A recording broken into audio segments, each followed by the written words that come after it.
رب زدني علما.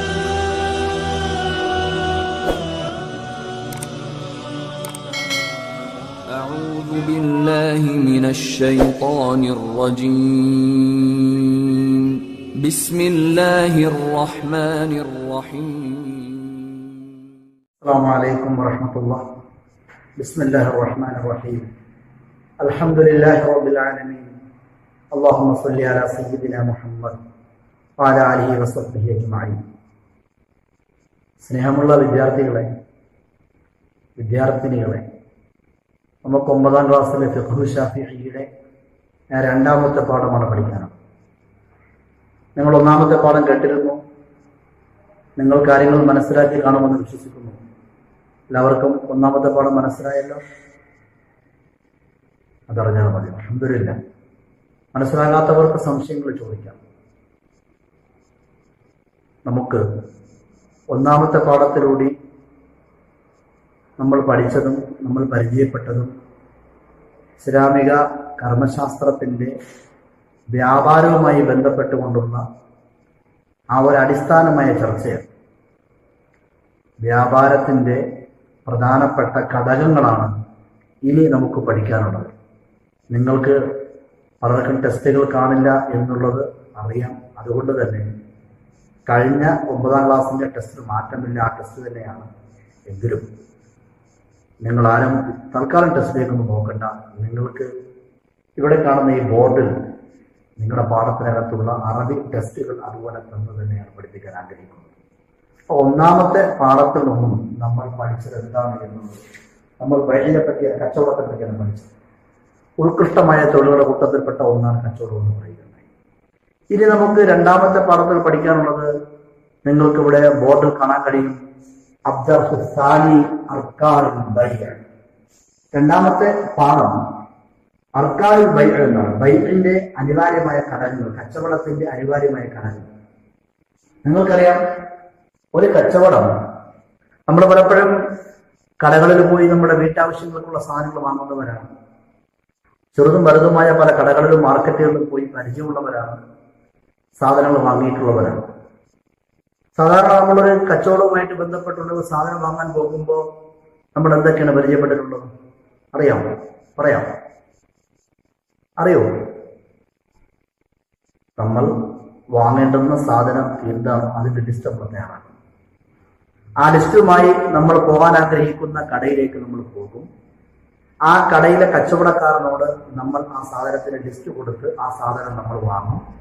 തുടർന്ന് ആ സാധനങ്ങളുടെ വില അദ്ദേഹം പറയും. നമ്മൾ ആ വില കൊടുക്കും.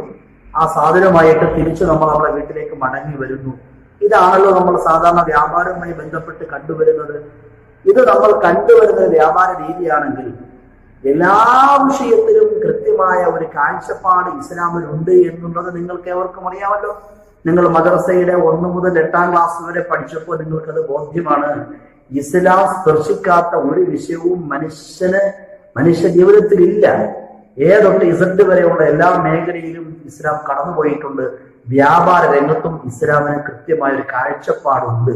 അതുകൊണ്ട് തന്നെ ഇസ്ലാമിക വ്യാപാരത്തിലെ ഫിഖ് നമ്മൾ പഠിക്കുന്ന കർമ്മശാസ്ത്ര രീതിയും റൂട്ടും നമ്മൾ പഠിക്കുമ്പോൾ നമ്മൾ മനസ്സിലാക്കേണ്ടുന്ന കാര്യങ്ങൾ, ഇവിടെ നിങ്ങൾ ഓരോരുത്തരും കടകളിലേക്ക് പോകുന്ന, ഒരു കടയിലേക്ക് നിങ്ങളുടെ വീട്ടിൽ നിന്ന് നിങ്ങളൊരു സാധനം വാങ്ങാൻ വേണ്ടി കടയിൽ പോകുന്ന ഒരു രംഗത്തെ സങ്കല്പിച്ചുകൊണ്ട് ഈ ക്ലാസ്സിൽ നിങ്ങൾ എന്നോടൊപ്പം പങ്കുചേരണം. ഇപ്പൊ നമ്മൾ അന്ന് വീട്ടിൽ നിന്ന് ഇറങ്ങി, സാധനം വാങ്ങാനായിട്ട് വീട്ടിൽ നിന്ന് ഇറങ്ങി, നമ്മുടെ വീട്ടിന്റെ തൊട്ടടുത്തുള്ള ഒരു കടയിലേക്ക് നമ്മൾ പോവുകയാണ്. അപ്പൊ നമ്മളെ തൊട്ടടുത്തുള്ള ഒരു കടയിലേക്ക് നമ്മൾ ചെല്ലുമ്പോൾ ആ കടയിലേക്ക് ചെല്ലുന്ന നമ്മളും ആ കടയിൽ സാധനം വിൽക്കാനിരിക്കുന്ന ആ വ്യാപാരി, ഇവർ രണ്ടുപേരും കച്ചവടത്തിന്റെ ഒരു പ്രധാന ഘടകമാണ്. ആ പ്രധാന ഘടകത്തിന് അറബിയിൽ പറയുന്ന പേരാണ് അൽ ആഖിദ്. നിങ്ങൾക്ക് ഇനി ബോർഡിലേക്ക് നോക്കാം. ആ ബോർഡിൽ കാണാൻ കഴിയും. അർക്കാനുൽ ബൈഅ സലാസത്തുൻ.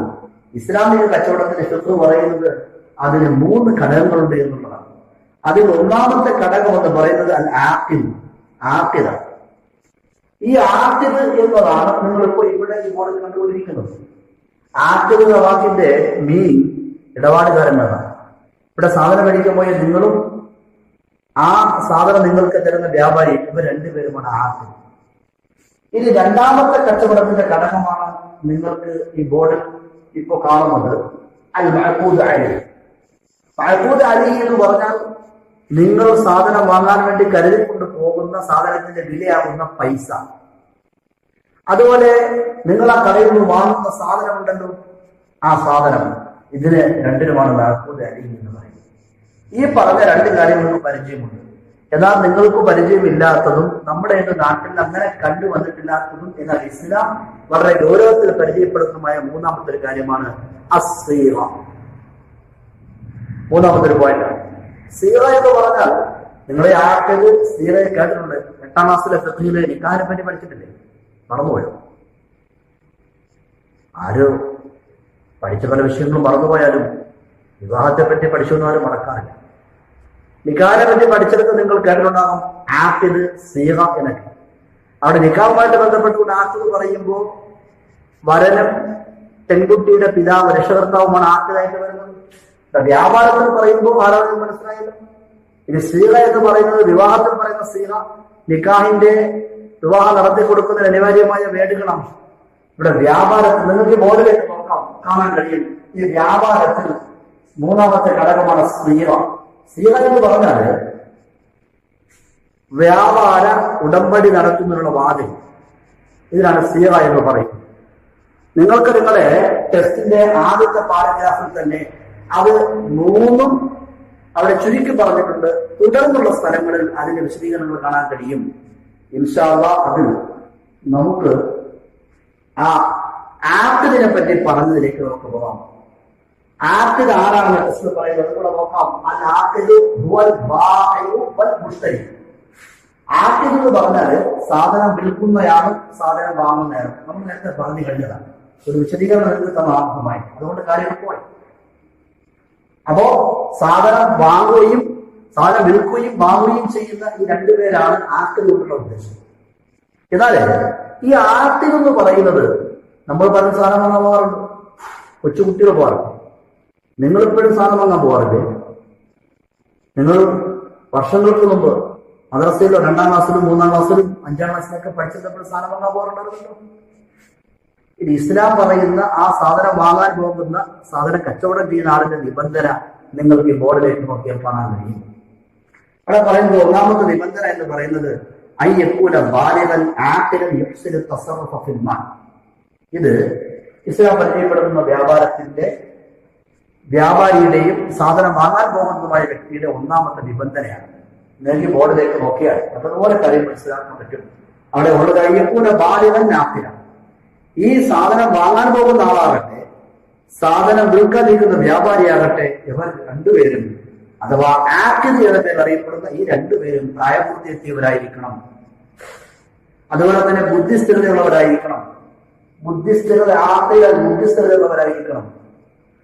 അപ്പോ ബുദ്ധിസ്ഥിരതയില്ലാത്ത, പ്രായപൂർത്തി എത്താത്ത ഒരാളുടെ വ്യാപാരം, ഒരാൾ സാധനം വാങ്ങലോ സാധനം കൊടുക്കലോ അത് ഇസ്ലാമിക ശരിയ പ്രകാരം ശരിയാവുകയില്ല എന്ന് ടെസ്റ്റ് കാണാൻ കഴിയും. നമുക്കത് വഴിയെ പഠിക്കാം. അതുപോലെ തന്നെ പ്രായപൂർത്തി, മാനസിക അസ്വസ്ഥതയുള്ള മാനസിക രോഗി, അതാണ് അവിടെ പറഞ്ഞിരിക്കുന്നത്, ശരിയാവുകയില്ല. ആദ്യമായിരിക്കണം, ബുദ്ധിസ്ഥിരതയുള്ളതായിരിക്കണം. അതുപോലെ തന്നെ അവിടെ നിന്ന് കാണാൻ കഴിയും, അടുത്തൊരു നിബന്ധനയോടെ കാണാൻ കഴിയും, സാമ്പത്തിക ഇടപാട് നടത്താൻ അറിയുന്ന ആളായിരുന്നു. അതായത് പൈസ എത്ര കൊടുത്തു, എത്ര ഇങ്ങോട്ട് വരും എന്നതിനെ പറ്റിയൊക്കെ അറിയുന്ന ആളായിരിക്കണം. കണക്കൊക്കെ അറിയുന്ന, ഇടപാട് നടത്താൻ പരിചയമുള്ള അറിയുന്ന ആളായിരിക്കണം. വിശുദ്ധമായ ഖുർആൻ പറയുന്നുണ്ടല്ലോ, നിങ്ങൾ സാമ്പത്തികം കൈകാര്യം ചെയ്യാൻ പ്രാപ്തിയില്ലാത്തവരുടെ കയ്യിലേക്ക് സാമ്പത്തികം ഏൽപ്പിക്കരുതെന്നാണ് ഖുർആൻ പറയുന്നത്. അതുകൊണ്ട് ഇത് സാമ്പത്തിക ഇടപാട് കൂടിയാണുള്ള വ്യാപാരം. അതുകൊണ്ട് ഇവിടെ ആഖിദിന്റെ നിബന്ധനകളിൽ അപ്പോൾ കാണാം. ഒന്നാമത്തെ നിബന്ധനയാണ് അയ്യക്കൂല ബാലികൻ ആഖിദൻ യുഹ്സിനു തസറഫ ഫിൽ മാൽ. സാമ്പത്തികമായി കൈകാര്യം ചെയ്യാൻ പ്രാപ്തിയുള്ള, ബുദ്ധിസ്ഥിരതയുള്ള, പ്രായപൂർത്തിയായ ആളായിരിക്കണം ആഖിദ്. അങ്ങനെ വരുമ്പോൾ അതിന് തൊട്ട് താഴെ നമുക്ക് കാണാൻ കഴിയും, പ്രായപൂർത്തി എത്താത്ത ഒരു കുട്ടിയുടെ വ്യാപാരം, കുട്ടി വിൽക്കൽ, അതുപോലെ ഭ്രാന്തനായ ഒരാൾ വിൽക്കൽ, സാമ്പത്തികം കൈകാര്യം ചെയ്യാൻ പ്രാപ്തിയില്ലാത്ത ഒരാൾ വിൽക്കൽ, ഇത് ശരിയാവുകയില്ല. വലാശറാവും, അതേ ഗ്രേഡിൽപ്പെട്ടവർ വാങ്ങിയാലും ശരിയാവുന്നില്ല. ഇതാണ് ആക്ടിന്റെ ഒന്നാമത്തെ നിബന്ധന. മനസ്സിലായത്? ഇത് നിങ്ങൾക്ക് പരിചയമില്ലാത്തൊരു ഭാഗമായതുകൊണ്ട് ചെറിയൊരു പ്രയാസം വന്നേക്കാം. പക്ഷെ അത് നമ്മുടെ നാട്ടിലൊന്നും കണ്ടു ശീലമില്ലാത്തത് കൊണ്ടാണ് ഇപ്പൊ നമ്മളത് ചെയ്യുന്നത്. നമ്മളത് മനസ്സിലാക്കി പോവാം. ഇനി രണ്ടാമത്തെ ആക്ടിന്റെ രണ്ടാമത്തെ നിബന്ധനയിലേക്ക് നമുക്ക് പോകാം. രണ്ടാമത്തെ നിബന്ധന നിങ്ങൾക്ക് ബോർഡിൽ കാണാൻ കഴിയും. അയ്യപ്പൂന മുഖ്താറൻ മുരീദല്ലി ടാപ്പിന് റാഹിയം ബിഹി. ഇതാണ് രണ്ടാമത്തെ നിബന്ധന.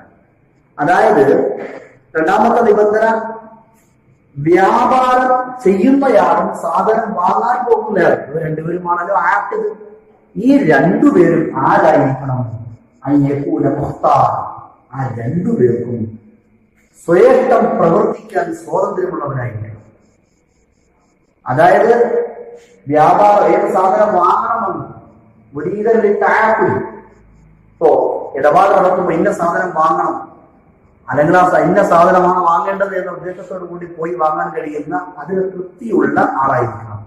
ഇപ്പൊ ബലാത്കാരത്തിന് വഴങ്ങിയിട്ടുള്ള, നിർബന്ധത്തിന് വഴങ്ങിയിട്ടുള്ള സാധനം കൊടുക്കലോ സാധനം വാങ്ങലോ അവിടെ ഒരിക്കലും അവർക്ക് സ്വാതന്ത്ര്യമില്ലല്ലോ. ഉദാഹരണം, നമ്മുടെ കൂട്ടത്തിൽപ്പെട്ട സെയ്ദ്, നമ്മുടെ ഈ പാഠം കേൾക്കുന്ന സെയ്ദ് തന്നെ. ആ സെയ്ദ് കടയിലേക്ക് പോയി.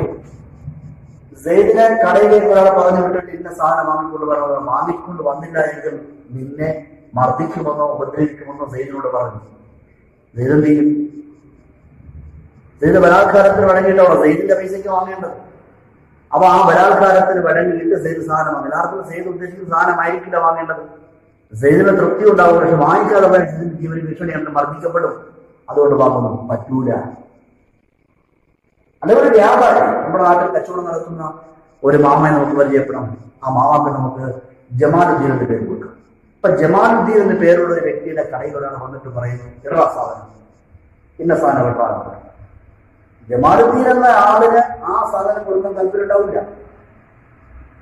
അപ്പൊ അദ്ദേഹത്തിനെ നിർബന്ധിപ്പിച്ച്, അദ്ദേഹം വിൽക്കാൻ പോലും ഉദ്ദേശിച്ചിട്ടില്ലാത്ത അദ്ദേഹത്തിന്റെ വ്യക്തിപരമായ ആവശ്യത്തിന് മറ്റുകൊണ്ട് വെച്ചിരിക്കുന്നതായ സാധനം ബലാത്കാരമായിട്ട് ബലം പ്രയോഗിച്ച് മേടിച്ചുകൊണ്ട് പോവാം. അപ്പൊ യഥാർത്ഥത്തിൽ അദ്ദേഹത്തിന് അവിടെ സ്വാതന്ത്ര്യമില്ല. സ്വാതന്ത്ര്യമുണ്ടെങ്കിൽ അദ്ദേഹത്തിനെ കച്ചവടത്തെ സ്ഥിരപ്പെടുത്താം, അസ്ഥിരപ്പെടുത്താം. അതിനൊന്നുള്ള സ്വാതന്ത്ര്യം കൊടുത്തേ പറ്റും, കൊടുത്തിനും വർദ്ധിക്കും. ജീവൻ ഭീഷണിയാണ്. അപ്പൊ അങ്ങനെയുള്ള ബലാത്കാരത്തിന് വിധേയമാകുന്ന രൂപത്തിലാക്കാൻ പാടില്ല. സാധനം വിൽക്കുന്നയാണ്, കൊടുക്കുന്നതാണ്. സാധനം വിൽക്കുന്നതാണ്, വാങ്ങുന്നതാണ്. അതാണ് ആക്ടിന്റെ രണ്ട് നിബന്ധനകൾ. മനസ്സിലായി കാണുമെന്ന് വിശ്വസിക്കുന്നു. മനസ്സിലാകാത്ത കുട്ടികളുണ്ടെങ്കിൽ നിങ്ങൾക്ക് സംശയങ്ങൾ ചോദിക്കാം. എന്നിട്ട് ബോർഡിലേക്ക് നോക്കാം. ആ ബോർഡിൽ നിങ്ങൾക്ക് കാണാൻ കഴിയും, ബലാത്കാരത്തിന് വഴങ്ങിയ ഒരാളുടെ സാധനം വിൽക്കലോ സാധനം വാങ്ങലോ അത് ശരിയാവുകയില്ല. പറഞ്ഞ സാരം മനസ്സിലായല്ലോ. നമുക്കിനി അടുത്തത് വ്യാപാരത്തിന്റെ ഘടകങ്ങൾ മൂന്നാണെന്ന് പറഞ്ഞു. രണ്ടാമത്തെ മഅഖൂദ് അലൈഹിയാണെന്ന് പറഞ്ഞു. മഅഖൂദ് അലൈഹി, ആ മഅഖൂദ് അലൈഹിന്റെ തൊട്ടടുത്ത് ബ്രാക്കറ്റ് ടെസ്റ്റിൽ കൊടുത്തിട്ടുണ്ട്. അതിന്റെ വിശദീകരണം പിറകെ വരുന്നത്. അടുത്ത പാഠത്തിനെ പറ്റി മഅഖൂദ് അലൈഹിയുടെ ചർച്ച അടുത്ത പാഠത്തിൽ കാണാൻ കഴിയും. അപ്പൊ ഇൻഷാ അല്ലാഹ് നമുക്ക് പഠിക്കാം. അതുകൊണ്ട് തന്നെ രണ്ടാമത്തെ വ്യാപാരത്തിന്റെ ഘടകത്തിനെ പറ്റിയുള്ള ചർച്ച ഇല്ല, അത് പറഞ്ഞങ്ങ് പോയി. 3 അസ്സീറ, വ്യാപാര ഉടമ്പടി വാചകം. ഈ വ്യാപാര ഉടമ്പടി വാചകത്തെ പറ്റിയാണ് നമുക്ക് ഇനി ചർച്ച ചെയ്യുന്നത്. നിങ്ങൾക്ക് ആ ബോർഡിലേക്ക് നോക്കാം. ആ ബോർഡിൽ നിങ്ങൾക്കത് കാണാൻ കഴിയും. വ്യാപാര ഉടമ്പടി വാചകം എന്ന് പറഞ്ഞാൽ വ്യാപാരത്തിൽ ഏർപ്പെടുന്ന വ്യാപാരിയുടെയും ആ വ്യാപാരത്തിന് സാധനം വാങ്ങുന്ന വ്യക്തിയുടെയും ഭാഗത്തു നിന്ന് ഉണ്ടാകുന്ന വാചകത്തിനാണ്, വേടിനാണ്, വാക്കിനാണ് സീറ എന്ന് പറയുന്നത്. അപ്പൊ വ്യാപാരത്തിൽ ഏർപ്പെടുന്ന വ്യക്തി, വ്യാപാരി, അദ്ദേഹത്തിന് സാധനം വാങ്ങുന്ന കസ്റ്റമർ, ഇവർ രണ്ടുപേരുടെ ഭാഗത്തു നിന്ന് ഉണ്ടാകുന്ന ഒരു വാചകമുണ്ട് ഈ ഇടപാട് നടത്തുന്ന സമയത്ത്. അതിനാണ് സീറ എന്ന് പറയുന്നത്. ആ സീറ നിങ്ങൾ വീണ്ടും നോക്കാം, അതിന്റെ ടെസ്റ്റ് കാണാൻ കഴിയും. ആ സീറയെ പറ്റി പറയുന്ന ഒരു ഭാഗം കാണാൻ കഴിയും. ബഹുൽ ഈജാബ് വൽ ഖബൂൽ. ആ സീറയ്ക്ക് 2 പാർട്ടുണ്ട്. ഒന്ന് ഈജാബാണ്, 2 അൽ ഖബൂൽ, ഖബൂലാണ്. ഈജാബ് ഖബൂൽ 2 ഭാഗമുണ്ട്. ഇവിടെ ഈജാബ് എന്ന് പറഞ്ഞാൽ സാധനം വിൽക്കുന്ന വ്യാപാരിയായ വ്യക്തി സാധനം കൊടുക്കുമ്പോൾ പറയുന്നതാണ് ഈജാബ്. കബൂൽ എന്നാൽ ആ സാധനം വാങ്ങുന്ന സമയത്ത് വാങ്ങുന്ന കസ്റ്റമർ പറയുന്ന വാക്കാണ് കബൂൽ. അതിന് പറയുന്ന പേരാണ് കബൂൽ. മനസ്സിലായല്ലോ? വലിയ വിശദീകരണങ്ങളുടെ ആവശ്യമില്ല, മനസ്സിലാക്കാവുന്നതേ ഉള്ളത്. ഇൻഷാഅല്ലാഹ് തുടർന്നുള്ള ചർച്ചയിലേക്ക് നമുക്ക് നീങ്ങാം. അടുത്ത ബോർഡിലേക്ക് നോക്കിയാൽ കാണാൻ കഴിയും, അവിടെ പറയുന്നത് ബായിന്റെ അഥവാ സാധനം വിൽക്കുന്ന ആളിന്റെ ഈജാബ് ഉദാഹരണമാണ് നിങ്ങൾക്ക് ഈ ബോർഡിൽ കാണാൻ കഴിയും. നോക്കിയേ, എല്ലാവരും നോക്കിയ ബോർഡിലോട്ട് കണ്ടോ? എന്താണ് അവിടെ ഉള്ളത്? ഒന്ന് വായിക്കാമോ? ഞാനൊന്ന് വായിച്ചാൽ കേട്ടോ. ബെഴുത്തുക്ക ഹാദശയ ബിബേത്ത് കൂടിയ ഈ വസ്തു, ഏതെങ്കിലും ഒരു വസ്തു, ആ ഒരു വസ്തുവിനെ നിനക്ക് ഞാൻ 100 രൂപയ്ക്ക് വിറ്റിരിക്കുന്നു. നിനക്ക് ഇന്ന വസ്തുവിനെ ഞാൻ 100 രൂപയ്ക്ക് വിറ്റിരിക്കുന്നു. ഉദാഹരണം, ഈ ഒരു പേന, ഈ പേനയെ നിനക്ക് ഞാൻ 100 രൂപയ്ക്ക് വിറ്റിരിക്കുന്നു. കണ്ടോ? 100 അവരോടുമില്ല, എങ്ങനെ ഉദാഹരണമായിട്ട് പറയാം. ഈ കച്ചവടക്കാരന് സാധനം കൊടുക്കുമ്പോൾ പേന വന്ന് ചോദിച്ചൊരു കസ്റ്റമർ, ആ ചോദിച്ച കസ്റ്റമർക്ക് ഈ പേന കൊടുക്കുന്നു. അപ്പൊ ഈ പേന നിനക്ക് ഞാൻ 100 രൂപയ്ക്ക്, ഇതിന്റെ വില 100 രൂപയാണ്, 100 രൂപയ്ക്ക് നിനക്ക് ഞാൻ തന്നിരിക്കുന്നു. ഇതാണ് ഈജാബ്. എന്നാൽ ഈ പേന വാങ്ങാനായിട്ട് വന്ന കസ്റ്റമർ ഉണ്ടല്ലോ, ആ കസ്റ്റമർ എന്ത് പറയുന്നു? ഞാൻ അതിനെ സ്വീകരിച്ചിരിക്കുന്നു. ഈ പേന സ്വീകരിച്ചിരിക്കുന്നു, അല്ലെങ്കിൽ വാങ്ങിച്ചിരിക്കുന്നു. ഈ പേന വാങ്ങിച്ചിരിക്കുന്നു അല്ലെങ്കിൽ സ്വീകരിച്ചിരിക്കുന്നു. അതാണ് നിങ്ങൾ കാണാൻ കഴിയുന്നത്. കസ്റ്റമർ പറയേണ്ടത് എന്താണ് എന്ന് അവിടെ കാണാൻ കഴിയും. അവിടെ കസ്റ്റമർ പറയേണ്ടത് കബൽതുഹു അവിഷ്കറയുന്നുണ്ടോ, ഈ പേനയെ ഞാൻ സ്വീകരിച്ചിരിക്കുന്നു അല്ലെങ്കിൽ ഞാൻ വാങ്ങിച്ചിരിക്കുന്നു. രണ്ടാമത് പറയാം. രണ്ടായാലും അത് കബൂലാണ്, അഥവാ ഈ മുസ്തരി പറയേണ്ട വാക്കാണ്. ഇതാണ് സീറ. ഇനി നമുക്ക് ഈ സീറയുമായി ബന്ധപ്പെട്ടുകൊണ്ടുള്ള ചില ചർച്ചകൾ കൂടി നിങ്ങൾക്ക് പഠിക്കാനുണ്ട്. ഇൻഷാഅല്ലാഹ് ബോർഡിലേക്ക് നോക്കിയാൽ ആ ചർച്ചകൾ കാണാൻ കഴിയും. ഇപ്പൊ സ്വാഭാവികമായിട്ട് നിങ്ങൾ അവർക്ക് സംശയം ഉണ്ടായേക്കാം. ഇപ്പോ ഈ സീറ എന്ന് പറയുന്നത്, ഇപ്പൊ നമ്മൾ കടയിൽ പോയി ഒരു അതിന്റെ ഉപ്പ് മേടിച്ചു, അല്ലെങ്കിൽ 100 കപ്പലണ്ടി മേടിച്ചു, അല്ലെങ്കിൽ അതുപോലെയുള്ള ഈ വില കുറഞ്ഞ വില, ഉദാഹരണത്തിന് നേരത്തെ പറഞ്ഞെങ്കിലും അത് വിടാം, 10-25 രൂപ വിലയുള്ള ഈ ഒരു ചെറിയൊരു പേന നമ്മൾ മേടിച്ചു. അപ്പൊ എന്തിനു മേടിച്ചാലും ഇങ്ങനെ ഈ സീറ നമ്മൾ പറയേണ്ടതുണ്ടോ? വ്യാപാരത്തിന്റെ 3 ഘടകങ്ങളിൽ 3ാമത്തെ ഘടകമാകുന്ന സീറ നമ്മൾ പറയേണ്ടതുണ്ടോ? അതാണ് അടുത്ത ചർച്ച. നമുക്ക് അങ്ങോട്ട് പോകാം. ആ ചർച്ചയിൽ നമുക്ക് കാണാൻ കഴിയും. ബോർഡിലേക്ക് നോക്കാം. വില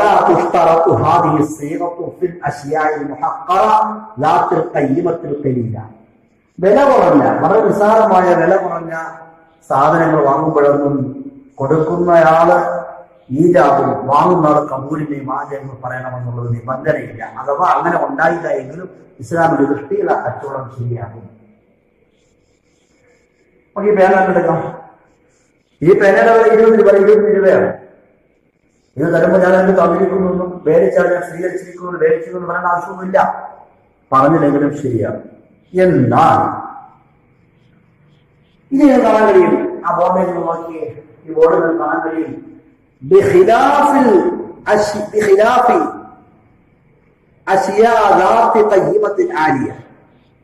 വിലപിടിപ്പുള്ള വസ്തുക്കളാണ്. നിങ്ങൾക്ക് ഈ ബോർഡിലേക്ക് നോക്കി, നിങ്ങൾക്ക് അവിടെ നിന്നും ഇങ്ങനെയുള്ള വസ്തുക്കൾ, നമ്മളിപ്പോ ഈ പറഞ്ഞല്ലോ വില കുറഞ്ഞ നിസ്സാരമായ വിലയുള്ള വസ്തുക്കൾ നമുക്ക് എന്ത് വേണ്ട, ഈജാബും കബൂലും വേണ്ട എന്ന് പറഞ്ഞു. അങ്ങനെയാണെങ്കിൽ എന്ന് ശ്രദ്ധിച്ചേ, അവിടെ തന്നെ എന്താണ് വേണ്ടത്? നിങ്ങൾക്ക് അവിടെ ബോർഡിൽ കാണാൻ കഴിയും. ബൽ തക്ഫി ഫീഹി, ബോർഡിൽ കാണാൻ കഴിയും. ബൽ തക്ഫി ഫീഹ അൽ-മുആത്ത. അവിടെ വേണ്ടത് കൊടുക്കൽ വാങ്ങുന്ന ഇടപാട് മതി. സാധനം കൊടുക്കുന്നു, പൈസ വാങ്ങുന്നു, ഈ ഇടപാട് മതിയാണ്. അവിടെ ആ സീറയുടെ ആവശ്യമില്ല. എന്നാൽ സ്ത്രീകൾ നിർബന്ധമായിട്ട് വേണ്ടുന്നു, നിബന്ധന ഷർത്താകുന്നു, നിർബന്ധമായി വേണ്ടി വരുന്നത് എവിടെയാണ്? ബോർഡിൽ കാണാൻ കഴിയും. ഉയർന്ന വിലയുള്ള വസ്തുക്കൾ വാങ്ങുമ്പോൾ അവിടെ സ്ത്രീ ആവശ്യമാണ്. ഹീജാബും വേണം, വിൽക്കുന്ന ഹീജാബും വേണം, വാങ്ങുന്നവരുടെ കബൂലും വേണം. അത് നിബന്ധനയാണ്. അതുപോലെ നിങ്ങളുടെ ടെസ്റ്റുകൾ ഉദാഹരണം നമുക്ക് പരിചയപ്പെടാം. വേറെ ഉദാഹരണത്തിലേക്ക് പോകേണ്ട ആവശ്യമില്ല. ടെസ്റ്റുകളുടെ ഉദാഹരണം എന്താണ്? കൽ അറിവ് മർക്കൽ. ഒരാളെ ചെയ്യുന്നു, കുറച്ച് പറമ്പ്, പുരേടം, ഭൂമി വാങ്ങും, ഗ്രൗണ്ട് വാങ്ങും. അങ്ങനെ ഭൂമി വാങ്ങുമ്പോൾ അത് ഇവരോട് കൂടുതലാണല്ലോ. ഒരു വാഹനം. അപ്പൊ ഇതൊക്കെ വാങ്ങുമ്പോൾ അത് ഈജാബും കബൂലും അവിടെ ഉണ്ടായാലേ പറ്റൂ. അവിടെ നിബന്ധനയാണ്, അത് വിലപിടിപ്പുള്ള വസ്തുക്കളായതുകൊണ്ടാണ്. അപ്പൊ ഈജാബും കബൂലും എവിടെ വേണം, എവിടെ വേണ്ട, വേണ്ടാത്ത സാധനങ്ങളിൽ എന്തു മതി, ഇതാണ് നമ്മുടെ ചർച്ച. ഇനി നമുക്ക് അടുത്ത ചർച്ചയിലേക്ക് പോകാം. അടുത്ത പാരഗ്രാഫിൽ അടുത്തൊരു ചർച്ച കൂടി കാണാൻ കഴിയും. അതുകൊണ്ട് നമ്മുടെ ഈ പാഠം അവസാനിക്കാം. അടുത്തായിട്ട് നമുക്ക് കാണാൻ കഴിയുന്നത്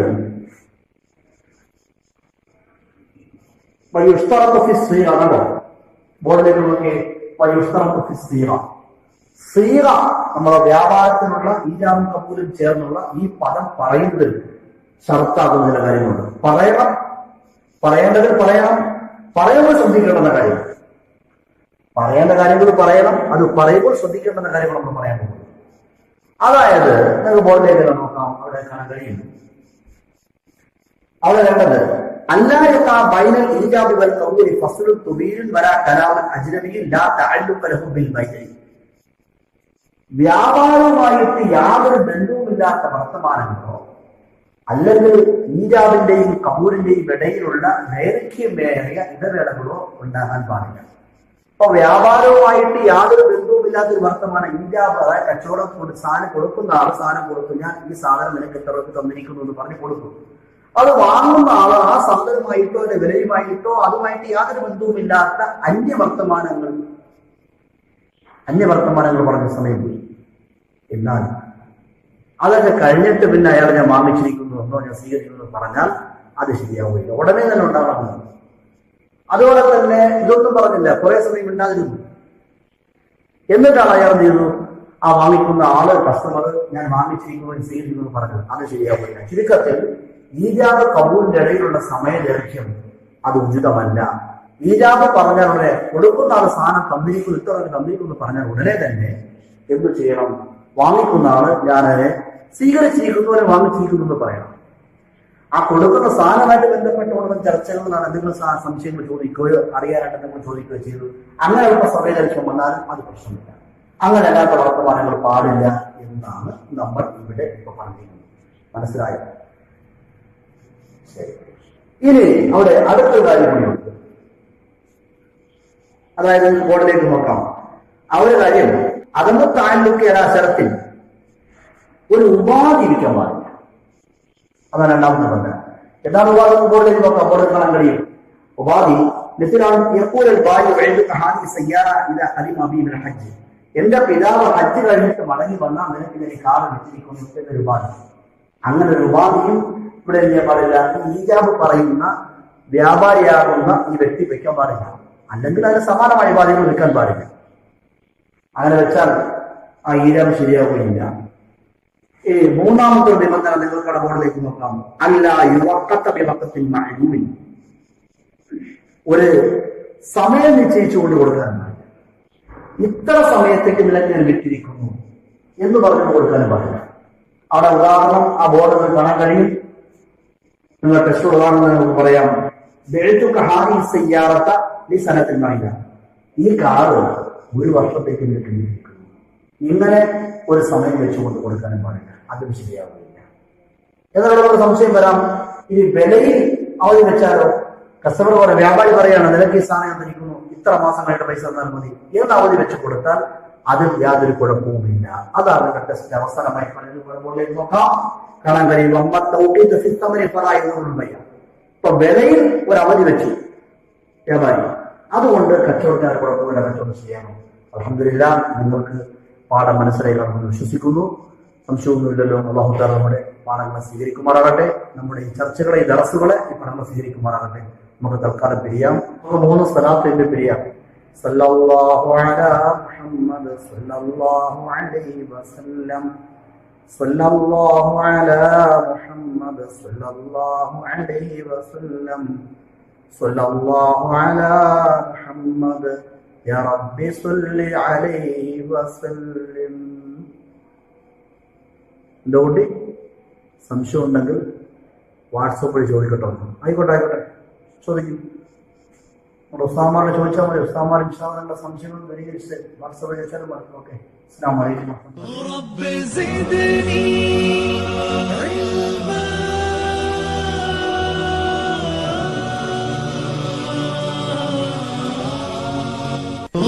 زدني